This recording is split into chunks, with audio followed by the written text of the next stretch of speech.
up, guys? Welcome back to the People's Purple Show. My name's Danny Decker. This is Greg Prinz. Excited to have you guys here. We got a big 2 weeks coming up as we finish off the season, playoff run. I mean, it's exciting. But before we get to all that, we're going to thank our sponsors. So, as always, sponsored by Chapter One Films, which is Greg's video production company. We're sponsored by Snyder's Pretzel. And as always, sponsored by Trey Wayne's, friend of the show. So, thank you, Trey, for making this show possible. All right, man, let's get to it. Kirk Cousins, Science Fact of the Week. You got one for us? All right. I've got a Kirk Cousins Science Fact of the Week, and he sent me one that's hard to pronounce because he wants to seem smarter all the time. He's like, try to say this one. It is an interesting fact, though. All right, so on Venus, it snows metal. 2 types have been found. And they're called, and here's what I'm going to try here. All right, they're called Galene and bismuthionite. You like that? So it snows metal. It snows metal, apparently, and they've even got, he sent me a little picture here of like a little lunar rover thing. Yeah. I bet he wants one. I bet he has one. I'm sure it's probably his lunar rover. So thank you, Kirk. Sorry if I botched the language there. Wonderful, man. I feel smarter already. You like that? All right, man, let's get to it. So, bother of the week. All right, so I'll start off with mine. Not a whole lot to complain about this week, which was good, but we can still always find bothers to worry about. I'm going to go with the 75-yard touchdown run. It came at a bad time, man. It was, we were watching, and of course, how could you not be like thrilled? 3 touchdowns and 3 drives. We're going nuts. And all of a sudden, it's seemingly like 2 minutes later, we're really tight 17-21. And it was just the worst time for that to come. Yeah, it was like the start of the second half. We're like trying to like calm down. We're like, okay, this game's not slipping away. We're fine. Boom, first play. I mean, it was just kind of uncharacteristic. After that, we gave up 10 yards of offense to the Dolphins. So it was just kind of like, I was thinking right when it happened, I was like, It was terrifying at the time. I mean, mine's an easy choice, too, which is going to be the pick 6 that Kirk Cousins throws, which was just so brutal. It was pretty much a touchdown pass from Kirk to the sky. I mean, 21-0, all the momentum in the world. At that point, you're thinking, listen, the Vikings just need to coast to the rest of the way. I'm literally thinking as we start that drive, we just need to avoid any major mistakes, and this game is ours. And then what does Kirk do? Just a perfect pass right to the cornerback, runs it back for a touchdown. And it started us on this spiral, and it's like, this team can't handle adversity, so you're thinking this is the worst possible. So fortunately, the defense eventually got it, figured out, and we won the game. But yeah, that was definitely a major bother for me. So, all right, man, let's get to headlines. So cool news this week: the Pro Bowl announcements have happened. 4 Vikings made it. Adam Thielen, Danielle Hunter, Anthony Barr, and Harrison Smith. What's your take on that? I think it's good. I'm obviously glad to see Harry there. I mean, he's been robbed so many years, and actually he's not really having as good of a year as he did last year. But at least he gets some recognition. Thielen was pretty obvious. I mean, breaking NFL records coming into the year with the amount of yards and catches that he has. Even though he slowed down a little bit, I mean, I kind of figured he was going to get in there. And Anthony Barr, I'm happy for Anthony Barr just because we've kind of been recognizing him a little bit here lately. He's been having really good games. And we had mentioned earlier in the year that, when he took that time off, we played a lot worse. And we were thinking maybe he is doing a lot that we're just not seeing. I think it happens a lot with linebackers. You don't really notice it. And Danielle Hunter's another obvious one. I mean, the guy's a couple sacks away from being a sack leader. And we got Detroit coming up. So he's going to be right there. So, definitely excited to see him in there. Not a big fan of the Pro Bowl at all, but it's cool for them to get to go. Yeah, it's just good to see recognition. I mean, the fact that Harrison Smith hasn't made it yet is just a joke. It's ridiculous. All right, so we're coming off our best offensive performance of the year. Is that due to Stefanski? I mean, can we just give him the trophy for that? What do you think? Yeah, I mean, so my first thought on that initially during and after the game was, this looks good, but we're also playing just an atrocious team. The Dolphins' defense is just really bad. We're playing at home.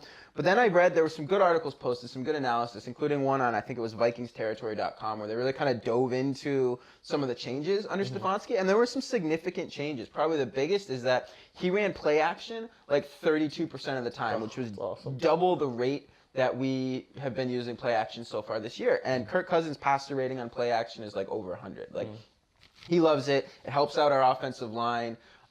So I think he made some real changes. That's an example. He also used tight ends quite a bit more, which seemed to make a big difference in the running game. Granted, it helped to have Morgan back. Yeah. But helped out the running game. We did some things with like a silent snap count. We varied up the snap count some more. That long touchdown to Aldrick Robinson was we went on a silent count, and if you watch the replay, you can see that both the cornerback and the safety were late to react, and it's like That's that. awesome. Those 3 feet of that extra second, Yeah. like that made the difference. So I think Stefanski made some real changes. I think he's trying to get back to the Pat Shurmur offense from last year.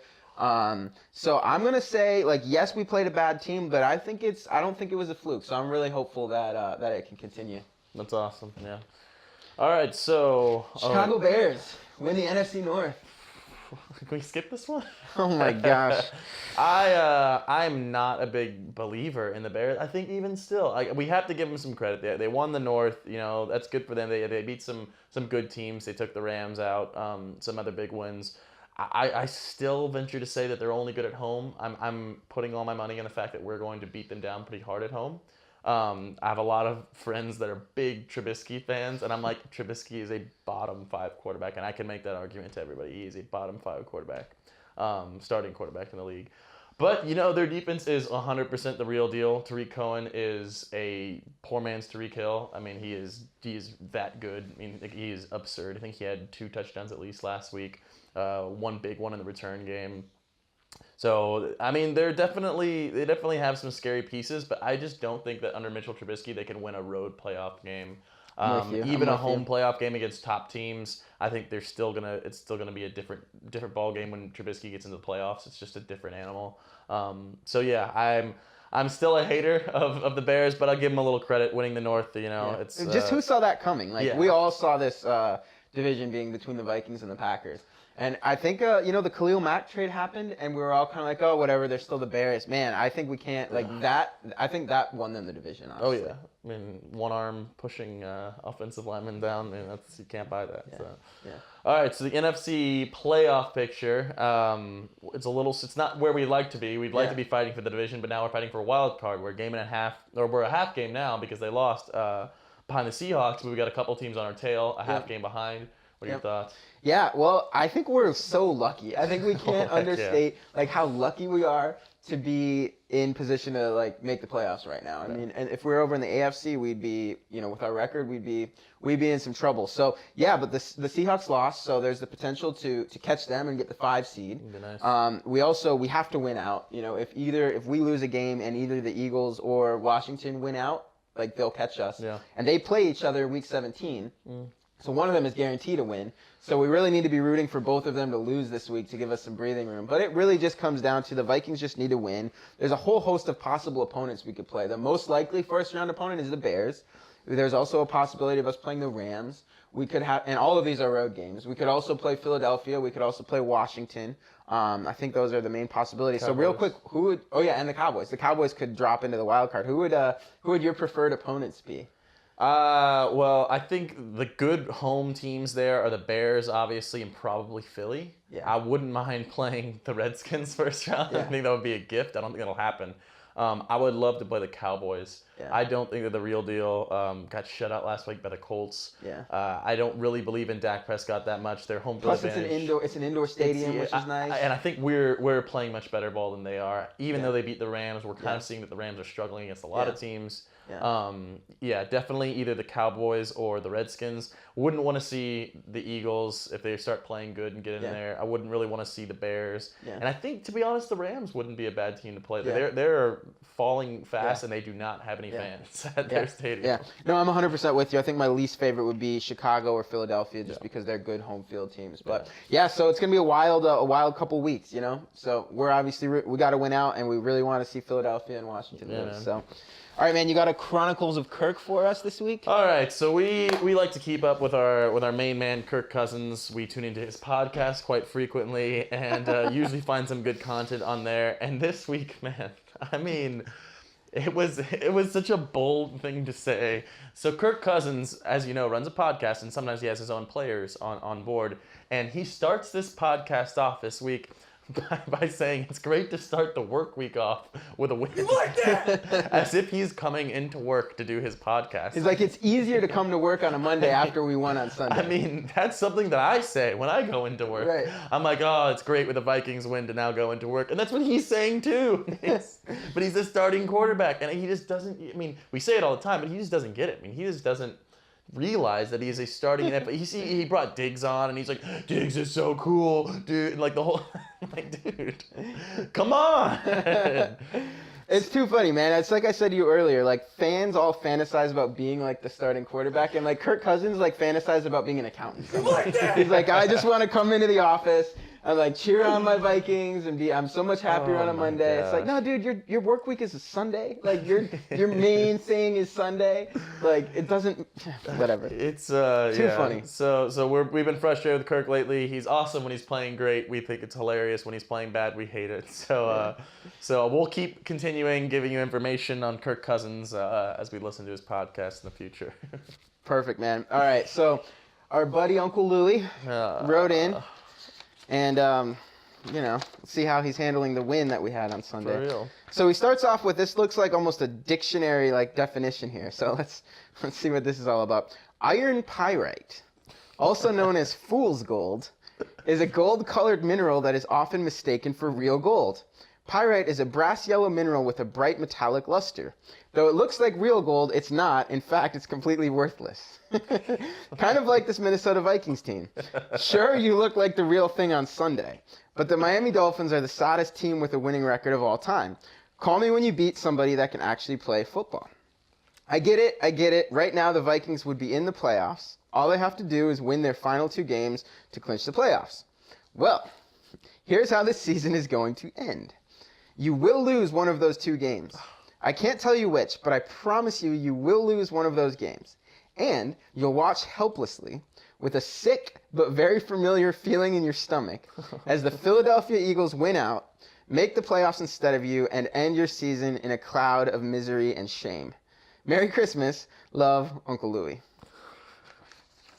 They're just getting so real lately. It's hard to even listen to. I know. It's like, I just don't. Kind of like, yeah, that kind of sounds true. But no, screw you, Uncle Louie. It's not going to happen. This is the year where we change it all. You got to be a sad man, Uncle Louie. All right, man, let's talk about the Lions. Thoughts going into this game? Yeah, man. It's as much of a give-me game as we've had this whole year, I think. The Lions are no longer in the playoff hunt. They have lost their top 2 receivers. Their defense is kind of plummeting, and Stafford's just waiting back there to get sacked by everybody he plays. So we're playing them in Detroit, but I don't have a big fear there. It's not much different than our stadium, to be honest. It's home. I mean, it's indoors.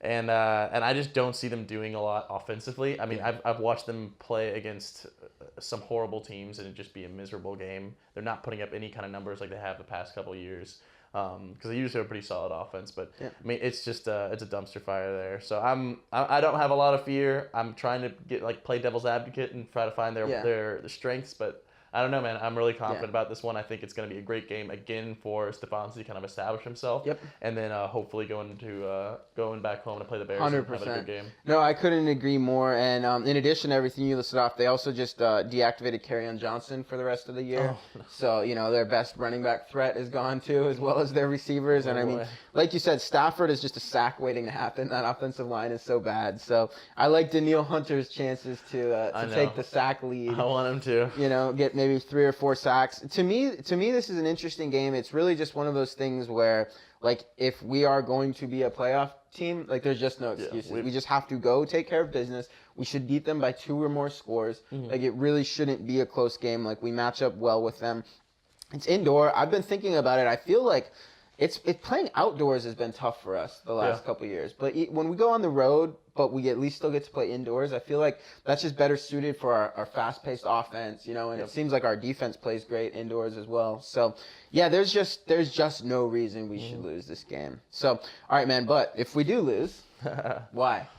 If we lose, man, it's hard to scrap for a reason here if we lose. But I would just say that the offense just starts to not work out. Like I still think there needs to be a larger sample size. It's obviously a great start to have a game like that for Stefanski. But if he's calling the plays, I guess anything could potentially happen. We haven't seen him, like coach before except for last week. So you think it'd be great, but if he just kind of gets into a rut, and the Vikings kind of turn into their don't know how to handle pressure adversity selves, I could see it looking like the Buffalo game, I guess. Yeah. I don't think that'll happen, but if it'll be mental. If it does happen, we'll kind of fall apart like we did in any of those games when we face adversity. So that's gonna be the one thing that'll happen. If we can't handle the adversity, then we'll lose. So what's the one thing we got to do to win? I'm gonna just say win the turnover battle. Yeah. I really don't think there's any way the Lions can beat us as long as we avoid those stupid mistakes. If we can avoid, which Kirk Cousins has the most turnovers in the league. I think it's either 7 interceptions and 10 fumbles lost, which is freaking crazy. 17 turnovers. So if we can avoid those turnovers, if we can get a few on defense, I just think we are heads and tails better than this Lions team. And win the turnover battle, we're going to win the game for sure. So score prediction? I think we're going to win big. I think it'll be 7-31. I was going to say very similar, 31-10 Vikings. I think good, complete performance, build some momentum going into next week against the Bears, which the Bears game could be interesting because the Bears actually could be playing for the 2 seed. Yep, they're fighting for the 2 seed. So that's interesting. But yeah, man, first things first, let's beat Detroit. Let's build some momentum, go into the playoffs hot. Well, let's do it, man. All right, guys. We'll see you. Actually, are we going to have a recap video? Because we're kind of going different places for the holidays. So I'll be a week in Miami, actually going back home, and we'll figure something out to get you a video for the recap. And so maybe just pay attention to Facebook. Yeah. We'll probably do some stuff on Facebook Live over the holidays. So Merry Christmas to everybody, and we'll talk to you guys soon.